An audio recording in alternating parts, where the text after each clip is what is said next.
یہ علماء کیا کر رہے ہیں؟ آج علماء کے خلاف طرح طرح کی باتیں کی جا رہی ہے، علماء کے خلاف زبان درازیاں کی جا رہی ہے، علماء کے خلاف گالیاں اور بکواس بکے جا رہے ہیں۔ میں اپنے بھائیوں سے کہوں گا کہ علماء کی اصطلاح یہ ہماری اصطلاح ہے۔ دنیا کا ہر مسلمان کے لیے عالم ہونا ضروری ہے، دنیا کے ہر مسلمان کے لیے مولوی ہونا ضروری ہے، دنیا کے ہر مسلمان کے لیے قاری ہونا ضروری ہے، دنیا کے ہر مسلمان کے لیے علم کا رکھنا ضروری ہے۔ یہ جو ہم نے مسٹر اور ملا کی تفریق پیدا کر دی ہے کہ یہ مسٹر ہے جو اسکول میں پڑھنے والا ہے، جو کالج یونیورسٹی میں پڑھنے والا ہے، جو اسکولوں میں پڑھنے والا ہے، یہ تو مسٹر ہوا، اور دوسری جانب جو مسجد میں پڑھنے والا ہے، مدرسے میں پڑھنے والا ہے، مکتب میں پڑھنے والا ہے، یہ تو مولوی ہے۔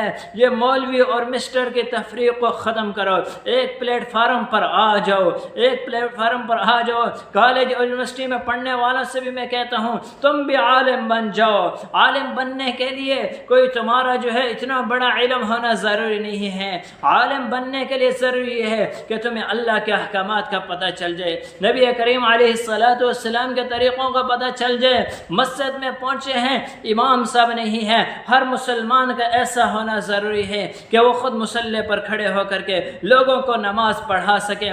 باپ کا جنازہ ہے، میت پڑی ہوئی ہے، غسل دینے کے لیے کوئی اور نہیں، بیٹے کو اس قابل ہونا چاہیے کہ وہ اپنے باپ کا جنازہ اس کو خود غسل دے، خود پاک کرے، خود اس کو کفن پہنائے، خود اس کو کفن پہنا کر کے شریعت کے مطابق اس کو کپڑے پہنائے۔ پھر اس کے بعد جب جنازے کے پڑھانے کی باری آئے تو مسجد کے امام صاحب کو آگے کرنے کے بجائے بیٹے کو ایسا عالم ہونا چاہیے، ایسا دین کا علم رکھنا چاہیے، چہرے پر داڑھی ہونی چاہیے کہ بیٹا اپنے باپ کا جنازہ پڑھانے کے لیے خود آگے ہو جائے کہ میں اپنے باپ کا جنازہ پڑھوں گا۔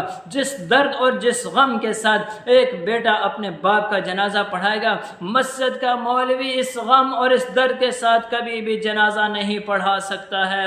تم سارے کے سارے مسلمان مولوی بنو، عالم بنو۔ یہ کیا ہوا؟ کوئی انجینئر بن رہا ہے، کوئی ڈاکٹر بن رہا ہے، کوئی پی ایچ ڈی کی ڈگری حاصل کر رہا ہے، کوئی بی اے کر رہا ہے، کوئی جو ہے ایم ایس سی کر رہا ہے۔ تم سارے کے سارے کرو لیکن مسلمان ضرور بنو، لیکن دین کا علم تو حاصل کرو۔ اگر تم دین کا علم حاصل نہیں کرتے ہو تو ان درویشوں پر، ان علماء پر، ان اللہ والوں پر اپنی زبانیں مت کھولو۔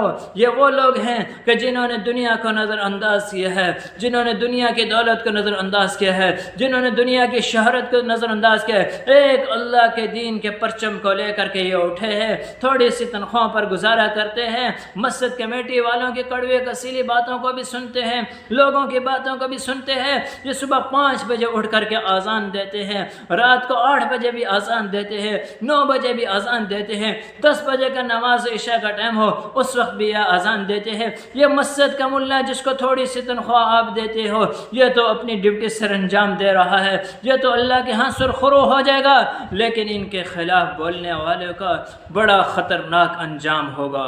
اپنی عاقبت کے بارے میں سوچو، اپنی آخرت کے بارے میں سوچو، اور اپنے آخری انجام کے بارے میں سوچو۔ ان کو برا بلا مت کہو، مت کہو، مت